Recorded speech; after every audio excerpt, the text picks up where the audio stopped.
Part 4. We're jumping into it. We're on number 16. Do I treat myself with the same patience and grace that I offer others?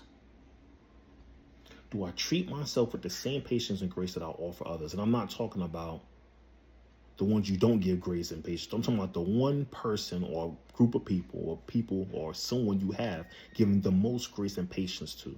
Do you give yourself that same thing?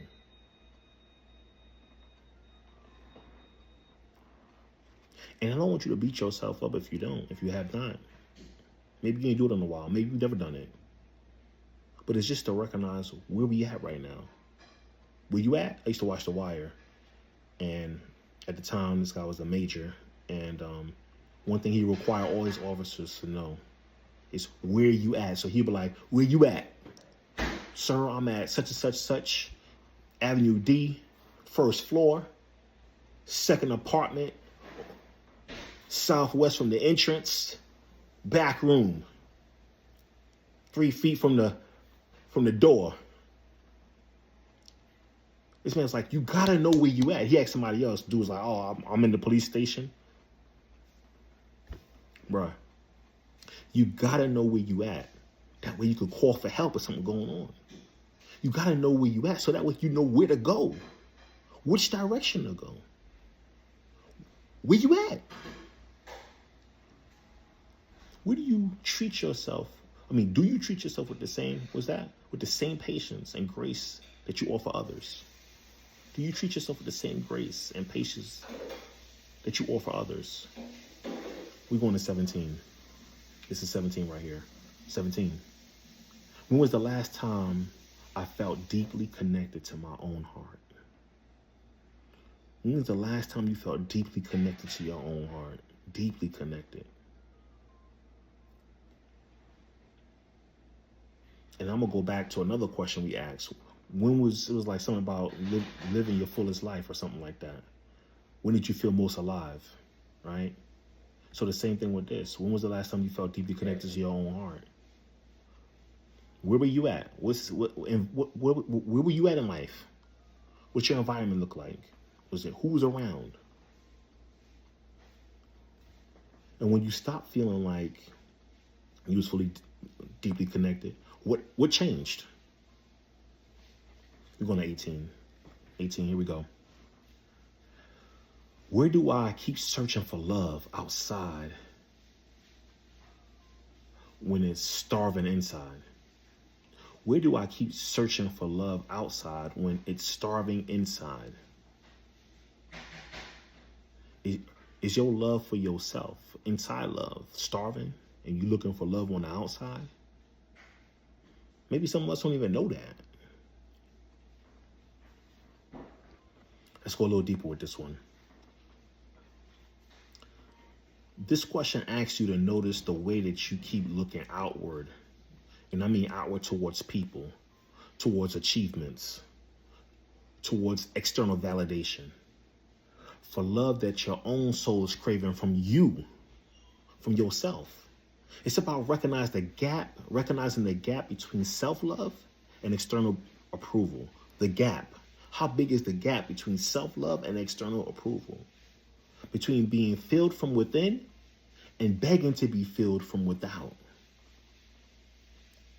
And this is what it looks like in relationships. Chasing attention, affection, or validation from others while ignoring your own unmet needs.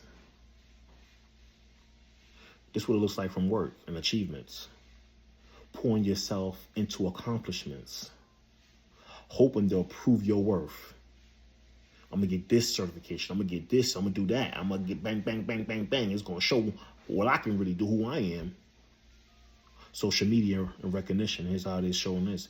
Measuring your value by likes. I ain't nothing because I don't got no likes. Forget a one like. I don't got no likes. Nobody liked this video. So I ain't worth nothing. Measured by your comments. Or the views. Right? Where do I keep searching for love outside when it's starving inside? People pleasing, saying yes when your soul screams no, just to keep love from walking away. Each of these signal that you hungry for love that you haven't yet given yourself. But this is dangerous. External love is unstable. I am unstable. It's a little running joke I got with a couple circles of mine. I am unstable. Yeah, you unstable. External love is unstable. It shifts with moods. It shifts with seasons. It shifts with other people's wound and their trauma. If you depend on it without nourishing yourself, you live in cycles of starvation. Who ever been starving before? I hope you say no. Fed for a moment and then empty the next. external love and validation.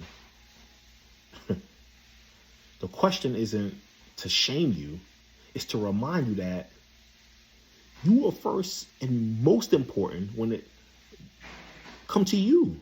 You're the most important love source in your life. You're the most important love source in your life. Not sauce, but source. Okay? Be the source of the source. Be the source's source of love. When you love yourself, external love becomes overflow, not oxygen.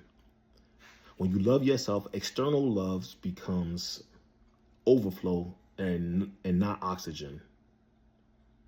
When you nourish yourself, you're less likely to settle for crumbs. When you honor your own heart, you attract love that mirrors the love you already embody. To search for love outside while starving inside is to drink from cups that were never meant to sustain you. You ever had something to eat and you were still starving, still hungry? You ever drunk something and was still thirsty? Yeah, that's what we're talking about here. The real feast begins when you fill your own table first. Who ever been to a feast? Thanksgiving and them get-togethers, them barbecues, them church dinners, feasting, boy. Somebody mama cooking, your mama, maybe you the mama cooking. Feast, the real feast starts when you fill your own table first. And I'm not talking about with food, I'm talking about with the love. All right, we on 19. How do I want to be loved by me? How do you want to be loved by yourself? I'm going to pause right there so you can think about that. Put a star next to that. We know how we want to be loved by others. How do you want to be loved by yourself? Jumping to 20. We're at the top 20, ladies and gentlemen. What would it look like to finally come home to myself without conditions? What would it look like to finally come home to myself without conditions? You ever been so happy to be home? You had a long day, maybe you've been on vacation. You know what I mean? Maybe just whatever the case may be. I'm just happy just to step through the door. And the further I go, I'm just happy. You ever been so happy to be home you just fell on the floor when you got in? What would that look like if you finally came home to yourself without conditions? You really love yourself without conditions. Like, I'll love myself no matter what. Would it feel the same as coming home to your physical home that you just like, yes? And maybe some of us don't got a whole house. We got a room. You ever been glad to get to your room? Like, I'm in my bed. I'm in my room. Thankfully. Maybe it's your office for you. But what does it look like when you finally come home to yourself without conditions? We're talking about the top 20 questions for deeper self-connection with yourself. If you watch all, I think it's 40s, let me know what you think. Give me some feedback. Leave some comments for someone else. Even if you don't have a full sentence, just put an emoji that kind of describes how you feel. Thanks for showing up. Appreciate you. Peace.